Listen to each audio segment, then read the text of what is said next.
చాలా మంది భర్తల్ని పేరు పెట్టి పిలుస్తుంటారండి. ఏమన్నా పేరు పెట్టి పిలుస్తుంటారు తెలుసా? ఈయన పేరు ప్రవీణ్ అన్న. ఏ ప్రవీణ్, ఇట్రా ప్రవీణ్ అని అంటుంటది. ఎవరిని పిలుస్తున్నావమ్మా? భర్త అండి. భర్తను ప్రవీణ్ అంటున్నావేంటి? అలా భర్తను, ఏ రాజు ఇట్రా రాజు, నీకు బుద్ధి లేదు పాడలేదు, ఇట్రా రాజు.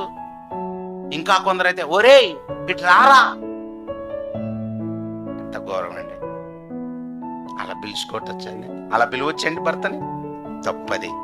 భర్తని భార్య ఏమన్నా తెలుసు అసలు?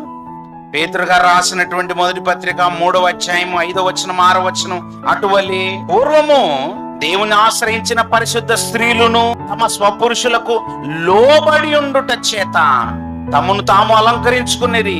ఆ ప్రకారము శారా అబ్రహామును యజమానుడని పిలుచుచు అతనికి లోబడి